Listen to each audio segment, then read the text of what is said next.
अस्सलाम वालेकुम class third. I hope you all are fine.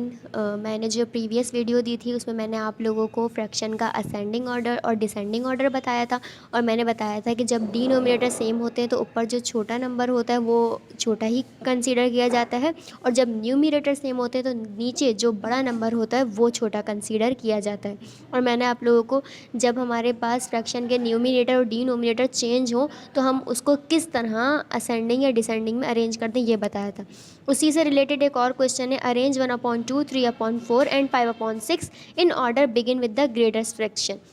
मुझे 1/2, 3/4 और 5/6 को अरेंज करना है, और ऐसे किस तरह अरेंज करना है कि वो बड़े से छोटे की तरफ, बिगिन विद द ग्रेटेस्ट यानी शुरू किससे होगा, वो बड़े से शुरू होगा। सबसे पहले मैंने सवाल उतार के सॉल्व की हेडिंग डाली, सही है।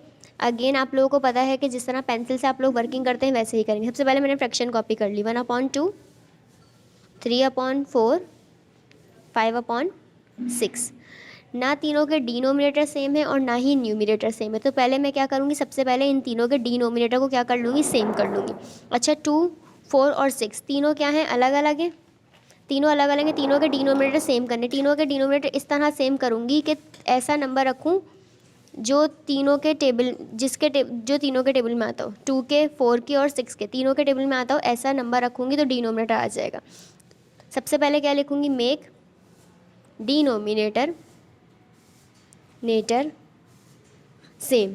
तीनों का डिनोमिनेटर सेम कैसे बनाऊंगी, सही है, 12 कर दूंगी तीनों के डिनोमिनेटर को। 2 के टेबल में भी 12 आएगा, 4 के टेबल में भी 12 आएगा और 6 के टेबल में भी 12 आएगा, तो तीनों के डिनोमिनेटर को क्या करूंगी, मैं 12 कर दूंगी। सबसे पहले लिखें फॉर 1/2। सबसे पहले मैंने क्या लिया, 1/2 लिया, मल्टीप्लाई करूंगी ऐसे नंबर से कि डिनोमिनेटर क्या बन जाए मेरे पास, 12। 12 क्यों बना रही हूँ, क्योंकि 2, 4 और 6 तीनों के टेबल में 12 आता है। अगर मैं 6 बना लूँ तो 4 के टेबल में तो 6 आता ही नहीं है, डिनोमिनेटर 6 बन ही नहीं सकता, क्योंकि मुझे जब मैं इस तरह फ्रैक्शन रखूँगी 3/4 तो 4 को ऐसे नंबर से मल्टीप्लाई करना पड़ेगा कि 6 आ जाए, लेकिन 4 के टेबल में 6 नहीं आता।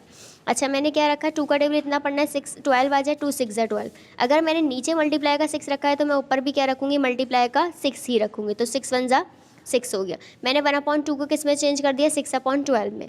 अब आ जाएँ दूसरी फ्रैक्शन पे, फॉर 3/4। अब मैंने दूसरी फ्रैक्शन क्या लिया, 3/4, मैंने यहाँ पे उतारा 3/4, मल्टीप्लाई रखा इज इक्वल्स टू का 12 मैंने ऐसे ही रख दिया, सही है। अगेन 4 का टेबल इतना पढ़ना है कि 12 आ जाए, 4 3 जा 12। याद रखिएगा जो नंबर डिनोमिनेटर में रखते हैं वही हम कहाँ रखते हैं, न्यूमिनेटर में रखते हैं। अगर मैंने मल्टीप्लाई का 3 नीचे रखा है तो मल्टीप्लाई का 3 ही मैं कहाँ रखूँगी, ऊपर, तो 3 3 जा क्या हो गया, 9 हो गया। अब आ जाए सबसे आखिरी फ्रैक्शन कौन सी है, फॉर 5/6। 5/6 पे आ जाए, 5/6 अगेन क्या करूँगी, 5/6 रखा, मुझे डिनोमिनेटर क्या चाहिए, मुझे 12 चाहिए, तो 6 को ऐसे नंबर से मल्टीप्लाई करेंगे हम कि क्या आ जाए, हमारे पास 12 आ जाए, तो 6 2 जा 12, 6 2 जा 12। नीचे मल्टीप्लाई का 2 रखा है तो ऊपर भी मल्टीप्लाई का 2 ही रखूँगी। 5 2 जा क्या हो गया मेरे पास, 10।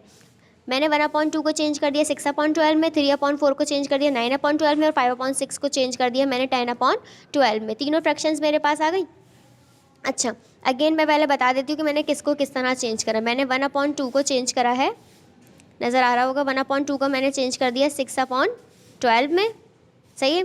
मैंने चेंज करा है 3/4 को 9/12 में, और मैंने चेंज करा है 5/6 को 10/12 में। इन तीनों फ्रैक्शंस को मैंने क्या कर दिया, चेंज कर दिया, 1/2 को, 3/4 को, 5/6 को। अच्छा, तीनों के डिनोमिनेटर सेम होगा, ये 12 आ गया, एक फ्रैक्शन ये आ गई मैंने जो बनाई है, एक ये आ गई मेरे पास और एक ये आ गई, सही है। तीनों के डिनोमिनेटर क्या होगा, सेम होगा। जब तीनों के डिनोमिनेटर सेम है और बड़े से शुरू करना है तो ऊपर जो वैल्यू बड़ी होती है वही बड़ी कंसीडर की जाती है, सही है। ऊपर जो वैल्यू बड़ी होती है वही बड़ी कंसीडर की जाती है। तो मेरे पास सबसे बड़ा क्या हो गया, सबसे बड़ी मेरे पास क्या है, ये 6 है, ये 9 है और ये 10 है, तो बड़ा मेरे पास क्या हो गया, 10/12 है ना, लेकिन मैं 10/12 नहीं रखूँगी, जो मुझे फ्रैक्शन दी हुई थी 5/6 मैं 5/6 ही रखूँगी। सबसे बड़ी क्या हो गई 5/6, उससे छोटी हो गई मेरे पास 3/4, क्योंकि इससे छोटा 9 और सबसे छोटा 6, लेकिन 6 के रिप्लेसमेंट में क्या रखूँगी 1/2। तो ये मैंने क्या कर दिया, आपको अरेंज कर दिया बड़े से छोटे की तरफ। तो 5/6 सबसे बड़ी, उससे छोटी 3/4 और फिर सबसे छोटी क्या हो गई मेरे पास 1/2 हो गई। ये था मेरे पास क्वेश्चन नंबर 6। ये उसी से रिलेटेड था जो मैंने आप लोगों को पाई वाला सवाल समझाया था, जो किन और टिम में वो डिस्ट्रीब्यूट करना था, पाई किसने सबसे बड़ा पोर्शन खाया था। ये सेम उसी तरह है, उसमें भी हम लोगों ने डिनोमिनेटर सेम करा था और इसमें भी हम लोगों ने क्या करा है, डिनोमिनेटर को सेम करा है। अब आ जाते हैं क्वेश्चन नंबर 5, पेज नंबर 87। आप लोगों की बुक का पेज नंबर 87 है, उसका क्वेश्चन नंबर 5 है, व्हाट इज 3/8 ऑफ 32। 3/8, 32 का 3/8 हिस्सा बताना है, फ्रैक्शन का 32 का 3/8 हिस्सा बताना है। सही है, मैंने क्या करा 3/8 ऐसे लिख दिया ऑफ 32। याद रखिएगा मैथ्स में ऑफ का मतलब होता है मल्टीप्लाई, ऑफ का मतलब क्या होता है मल्टीप्लाई। 3/8 मल्टीप्लाई बाय 32, 3/8 मल्टीप्लाई किससे करेगा 32 से करेगा, इसी तरह। सही है, तो हम लोग क्या करेंगे इन दोनों को आपस में क्या कर देंगे मल्टीप्लाई कर देंगे। 3 को 32 से क्या करूँगी मैं मल्टीप्लाई करूँगी, इस तरह मैं फ्रैक्शन बना देती हूँ। 3 मल्टीप्लाई बाय 32 डिवाइडेड बाय 8, तो 32 3 से क्या होगा मल्टीप्लाई होगा। मैंने साइड पे वर्किंग करी, 3 2 ज़ा 6, 3 3 ज़ा 9। 32 को मैंने जब 3 से मल्टीप्लाई करा तो मेरे पास आंसर आया 96। अब डिवाइड करना है उसे 8 से। 96 को मुझे किससे डिवाइड करना है 8 से। 8 के डेल में 9 से छोटा क्या आता है 8, 8 1 ज़ा 8। मैंने 9 में से 8 लेफ्ट करा, कितने बचे मेरे पास 9 में से 8 लेफ्ट करा 1 बचे, 6 नीचे मैंने कॉपी कर दिया एज इट इज़। अब 8 का टेबल मुझे इतना पढ़ना है कि क्या आ जाए 16 आ जाए। 8 1 ज़ा 8, 8 2 ज़ा 16। जब मैंने 96 को 8 से डिवाइड करा तो मेरे पास आंसर क्या आया, मेरे पास 12 आंसर आया। तो ये मैंने क्या निकाल के दिखाया आप तो 32 का 3/8 हिस्सा, 32 का 3/8 हिस्सा निकाल के दिखाया, जो कि मेरे पास क्या आंसर आया 12। सही है, दोबारा रिपीट कर रही हूँ, मैथ्स में ऑफ का मल्टीपल होता है मल्टीप्लाई, 3/8 मल्टीप्लाई बाय 32। 3 को 32 से क्या करेंगे मल्टीप्लाई एंड देन उसको डिवाइड कर देंगे 8 से। दोनों बिल्कुल साइड में जिस तरह मल्टीप्लाई और डिवाइड की वर्किंग हुई भी एज इट इज़ करनी है। इसके बाद है question number 7, find the value of each of the following. सबकी वैल्यूज़ मालूम करनी है, सेम एज इट इज़ जो क्वेश्चन नंबर 5 है उसी से रिलेटेड है ये क्वेश्चन। 1/4 ऑफ 16। अगेन मैंने क्या करा सॉल्व की हेडिंग डाली 1/4 ऑफ 16। अगेन ऑफ की जगह हम लोग क्या कर देंगे, ऑफ की जगह हम लोग क्या शो करेंगे मल्टीप्लाई शो करेंगे। 1 मल्टीप्लाई बाय 16 डिवाइडेड बाय 4। तो 16 को 1 से क्या करूँगी मल्टीप्लाई, 16 1 ज़ा 16 और डिवाइड का 4 मेरे पास कैसे आ गया ऐसे आ गया। अब क्या करेंगे हम लोग डिवाइड कर देंगे। अगेन डिनोमिनेटर हमारे पास हमेशा क्या आता है बाहर आता है और न्यूमिनेटर कहाँ जाता है अंदर। 4 का टेबल इतना पढ़ना है, मेरे पास क्या आ जाए 16, 4 4 ज़ा 16। मेरे पास आंसर क्या आया है 4। यानी 16 का जब मैंने 16 का 1/4 हिस्सा मालूम किया तो मेरे पास आंसर क्या आया है 4 आया है। अब आ जाते हैं इसी के क्वेश्चन नंबर 2 पे। 2/7 ऑफ 77। 77 का 2/7 बताना है।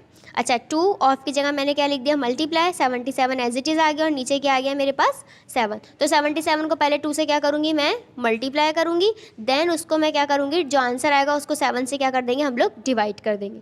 2 7 ज़ा 14, 2 7 ज़ा 14, 1 + 15 154 आंसर आया। अब इसको डिवाइड कर देंगे 7 से। 1 5 4 को हम किससे डिवाइड करेंगे 7 से। 7 का टेबल इतना पढ़ना है या तो 15 आ जाए या इससे छोटा आ जाए। 7 1 ज़ा 7, 7 2 ज़ा 14, 7 3 ज़ा 21, 21 तो बड़ा हो जाएगा तो मैं क्या करूँगी 7 2 ज़ा 14 रखूँगी। 5 में से 4 लेफ्ट करा, मेरे पास कितना बचा 1, 1 में से 1 क्रॉस। अब ये 4 नीचे आ गया। अगेन 7 2 ज़ा 14, कुछ भी नहीं बचा। मेरे पास आंसर क्या आया मेरे पास 22। यानी जब 77 का 2/7 हिस्सा निकाला है तो मेरे पास आंसर क्या आ गया 22 आंसर आया। अब है इसी का सबसे लास्ट नंबर 3, सॉल्व की हेडिंग डाली मैंने 7/9 ऑफ 81।